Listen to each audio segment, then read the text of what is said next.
Welcome. You're listening to All Things Naval Aviation with your host, Rear Admiral John Meier, Commander, Naval Air Force Atlantic.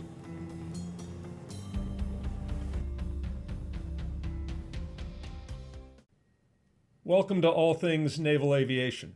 This is Rear Admiral John Meier, Commander, Naval Air Force Atlantic, and today I'm joined by a very good friend, Matt Danehy.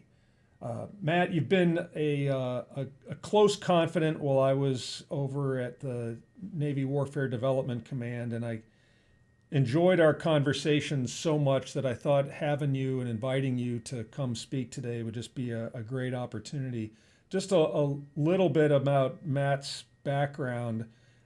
Probably the highlight of your career, I would think, Matt, was the VAW VRC Commodore, the Type Wing Command.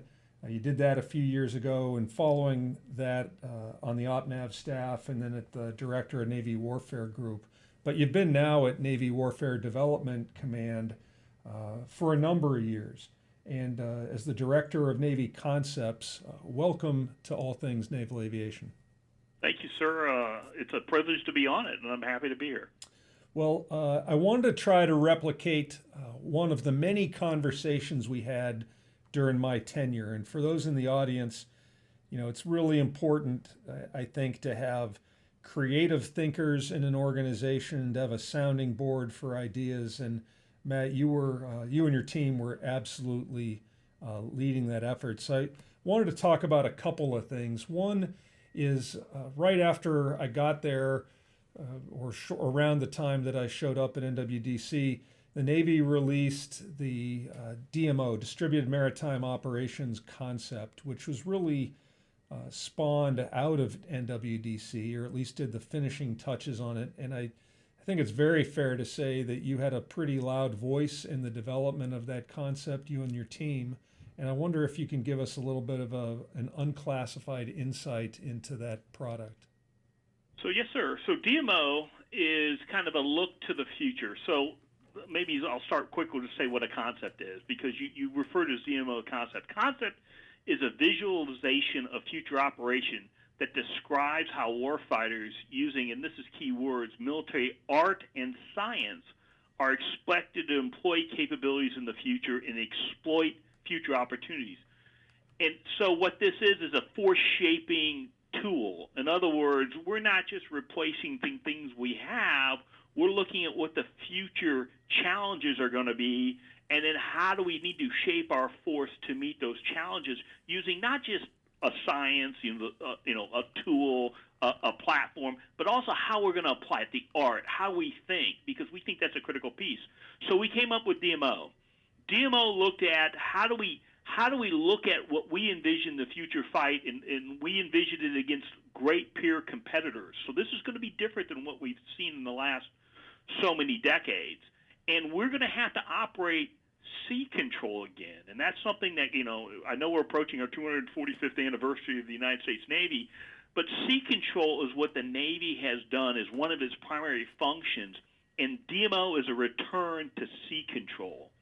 And, there's many of us that have been in the Navy, but, there's not many of us that did sea control, at least practiced it. I was young enough to come in when they still called the Soviet Union, and we actually talked and practiced sea control, but then we went into, the land campaigns of the last several decades, and we did the thing primarily power projection, and that's a different way of providing naval power. We need to kind of return to sea control, and DMO gets at that. And DMO looks at taking a distributed force that exploits integration of capabilities and maneuver in all domains to mass effects at the time and place of our choosing. It's fleet-centric.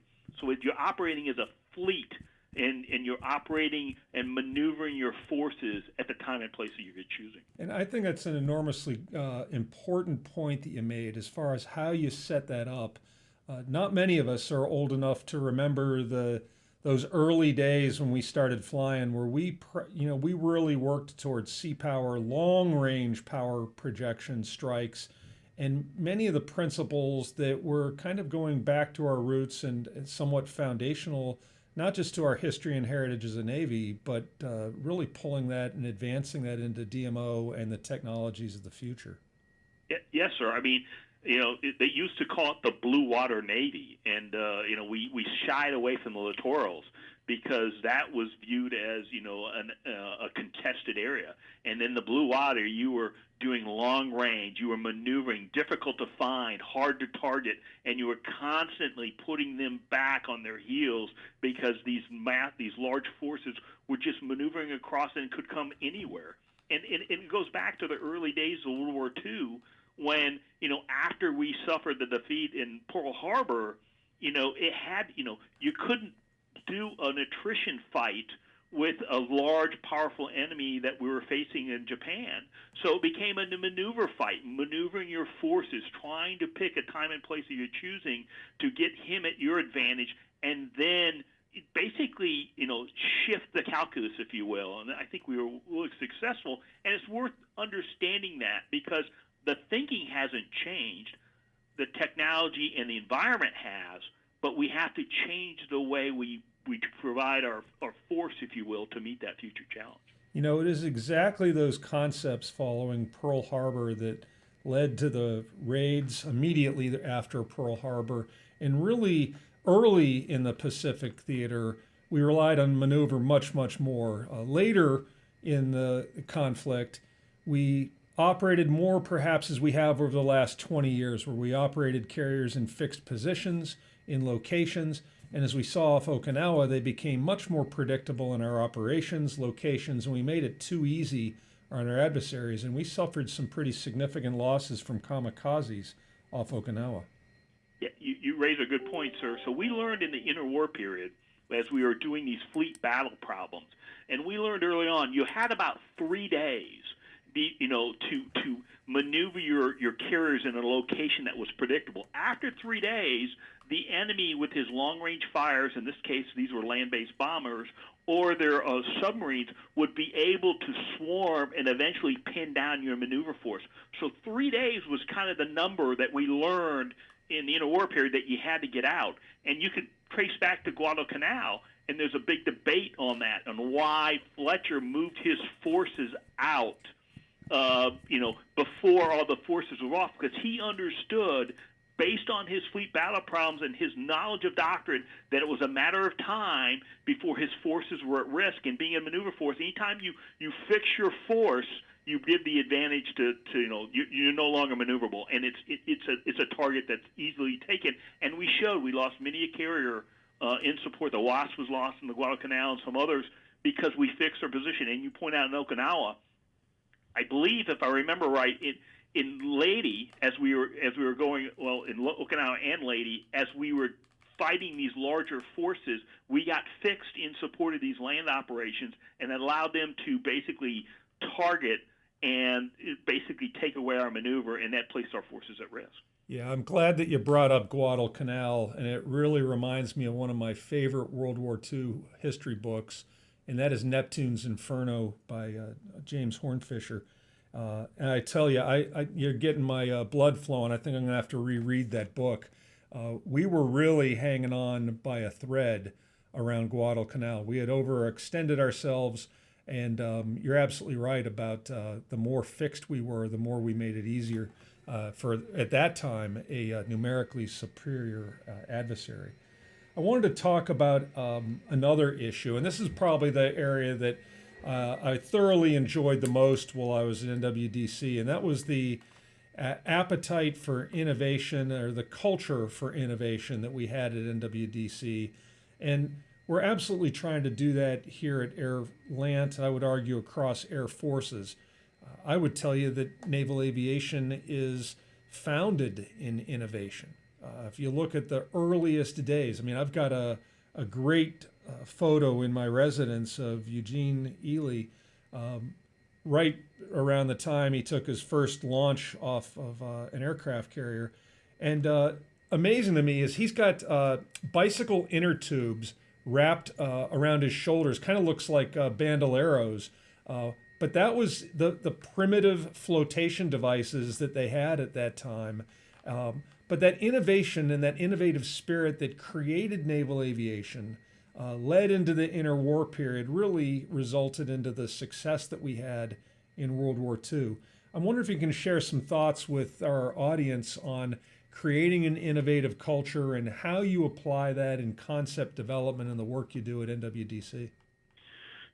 So I can't stress enough how you have to break away your paradigms that you've been operating in. I'm as you point out, I had prior Navy and all those paradigms, and I understand the training and readiness and where it all comes from. But in a lot of cases, much like Eli had to sit there with the inner tube tires, you have to accept some risk of failure. You have to try new things. And one of the things I think I struggle with, and I think most of us probably in the fleet struggle with, is finding the white space to do that. We have filled our day with so much important training and readiness and maintenance and things, and that all needs to get done. But if we don't find and carve out white space to kind of challenge ourselves, I don't think we're ever going to really get beyond what we currently do. And there's opportunity, when I was younger, one of the things we used to do was a PASX. When the aircraft carrier would relieve another one, the 2 or 3 days prior to that, you didn't simulate red, or you simulated blue, and he simulated blue. You brought all your capabilities, and you were going to figure out, and it was bragging rights, to challenge that other strike group. We're trying to get that with the fleet battle problems, to get beyond the script and just to kind of bring on to, you don't have any constraint. How would you operate given your vast capabilities? How would you operate against somebody who had equal capabilities? Because it's a different way of operating. You're going to force yourself to do things differently you hadn't thought before. And I think white space is probably the number one thing that I think we need to struggle with as a Navy. Yeah, I think you bring up a great point. And I think what you touch on is probably why I thoroughly enjoyed my time at NWDC so well. It was an opportunity to think critically, to think creatively. I was enormously impressed with the staff there, yourself, and as the rest of the staff. And it just afforded me a great opportunity to do a lot of professional development in that time. I can't agree with that point more. I think that when we get kind of pulled into the weeds, our bandwidth gets filled with things. We're no longer thinking critically so much as we are reacting or going from one meeting to the next.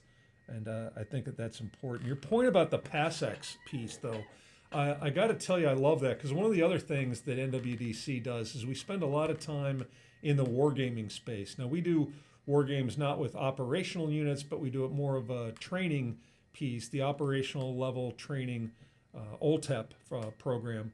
And that has advanced over the years. But what you just described, the PASX, that free play of allowing a carrier strike group commander to effectively challenge another carrier strike group commander, but for bragging rights, but in essentially an unscripted, aside from the safety margins that we would want to have, blue on blue kind of engagement. I think that's something that we need to pursue to get back to as we really continue to advance the levels of our COM2Xs. The wargaming that we've been doing has really, I think, had a rebirth here in the last, probably the last 5 to 10 years. We've seen just a huge rebirth in that.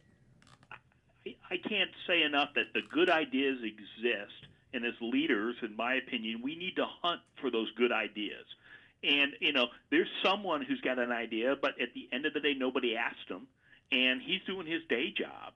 And, if you don't ask them, if you don't go and hunt and have them speak up, you're going to miss out. I remember early in 2000, I want to say it was the Second Gulf War, there was the initial push, and some of the initial operations were initially unsuccessful because the plan that had been established to allow to bring the close air support to the U.S. forces pushing north into Iraq wasn't in place. And immediately, overnight, it was JOs who said, hey, here's what we have to do. Phone calls were made, changes were made as the ATO was written, and all of a sudden forces were pushed forward that could enable, in this case they were E2s, that could enable that process. But it was JOs, it was the WTIs who saying, this is what we need to do, leadership, and immediately getting that put in and moved forward, and it had an immediate effect the next day where we all of a sudden, planes were not returning with ordnance, planes were dropping ordnance in direct support. Yeah, those good ideas are out there. And while I certainly credit those JOs for having those good ideas, I would also tell you, and you'll agree with this, is it took an enlightened leader to say, you know what, that's a damn good idea. Let's do that. And it's these JOs came up with that idea. Not everybody that you or I have run across over the years is quite that enlightened or empowering to junior officers or to those with ideas that are maybe a little off the script or different. I agree, sir. I think good leaders recognize that, and I think good leaders, need to search for those, because at the end of the day, I work in concepts. I refer to myself as a good idea stealer. I go out. There are good ideas in the fleet, and it's amazing how many units have the same good idea. And you can start to draw a thread. That starts to kind of, is there a problem and a concept involved in that? And then you gain a consensus Navy-wide on the approach. That becomes the concept that goes to CNO, and I'm serving up to our leadership an approach that will get at some of the problems that he's facing. Yeah, that's innovation in action, is taking a thread from a good idea or maybe even most of that idea, but continuing to refine and polish that good idea. As you described that, I'm kind of reminded of Alexander Graham Bell, his great idea of the incandescent light bulb. Well, how many different materials did he use before he settled on the tungsten filament that actually gave us the incandescent light bulb that basically lit the world for so many years? He had a vision, and he knew he was right. It was just a matter of getting there. Right, exactly. One other topic that I wanted to touch with on you is about operational logistics. And, the old adage that amateurs talk tactics, professionals talk logistics is so important, I think, to drive home. You and I as junior officers and probably up through the 04 grades lived, ate, and slept tactics. But as we got more senior, we realized that there was so much more and that we couldn't employ those tactics if we could get in position, if we had the equipment to make our aircraft up, and all those. I'm wondering if you can share your thoughts on that and maybe how that pertains to distributed maritime operations. Well, you brought up Neptune's Inferno, and I've read the book, and I'm a huge fan of that book. And for those that haven't, please go out and read it. But as you read that book and you think of Guadalcanal and that tremendous fight that the Navy and Marine Corps did for that 6 months, to me, in my mind, as I read the book, that was a logistics fight. It was a race who could support those two armies, and the first one who was unable to support led to their withdrawal. And that was the Cactus Air Force. It was used during the day to keep resupply ships from coming down, forcing the Japanese to only come at night. But the night wasn't long enough for their slower logistics ships to come down without being attrited in the next day as they returned. And that Cactus Air Force, that pounding of the logistics, allowed the Marines to basically outlast an eventual withdrawal and the victory of that. So when we look at that Pacific fight, logistics is the key. And I think as we look at the new concepts and we start to look at logistics, for the last 20-some years, we built a logistic posture that was peacetime and focused, just in time, efficient. As the wing commander, I knew how many engines were located on what ship and what engines were available, and we had just the correct number of engines based on demand, which is rearward looking. But in the future, it's going to be a different kind of, usage. We're going to operate, 24-hour, 7 ops. We're going to operate a lot more sorties, but yet our posture is based on a peacetime demand signal. So we have to get into more of a push logistics, more algorithms that predict when operations ramp up, the supply system is ramping up prior to that and start moving those key components forward. We have to get the ability to have these algorithms to accurately predict, to say, when I'm about to have the first day of the war and I'm going to launch these long weapons, I don't need to wait until I fire the weapon to call back home to say, send more out here. They should be moving forward even before I pull the trigger. So the next day, the resupply ship's pulling up and I'm reloading. That's the kind of mindset we need to be able to do. That's kind of what we're trying to get at operational logistics, is more of a forward-looking instead of a rearward peacetime kind of focus. Yeah, and that is exactly what the professionals that analyze distributed maritime operations are looking at, is, those strengths of the carrier strike group that we touched on earlier of maneuver. I mean, the fact that our carrier strike groups can move 700 plus miles in a 24-hour period, the increasing range and lethality of our ever advancing air wing and the weapons that those aircraft carry can hold huge areas of the surface at risk. And over the course of a 3-day period, just a staggering volume of real estate, roughly the entire Pacific AOR over a 72-hour period. But it is that logistics support train that is really the key part that makes that happen. Less so fuel than it is ordnance, as you described, but the professionals and our supply corps professionals, but not just them, are heavily leaning into that. Another aspect of DMO that we didn't touch on yet, and that is the inherently naval aspect of DMO. I would certainly say joint, yes, but before we get to the joint world, we really get into the naval aspect of this, and this is the partnership with our Marine Corps in DMO. Can you talk on that for a moment? So it's interesting. Based on my career, I've always tended to be in air wings that had a Marine squadron. And at the time, I didn't think much of it. I just assumed all air wings had a Marine squadron, and then it took me some time to figure out that only 4 of the 10 carrier-based air wings had Marines. And I found their value. They just looked at things differently. We were in Iraq, and in would come the Marine who was the FAC in Fallujah last month to kind of give you kind of the lay of the land when you went forward. What a tremendous advantage was. They see things differently. And having Marines look at the sea control fight is so empowering, because they see things that you necessarily in your little paradigm don't, and it allows you to kind of get at the problem from multiple views, understanding that it's just not a Navy fight or a Marine fight. It's naval, and land is key maritime terrain.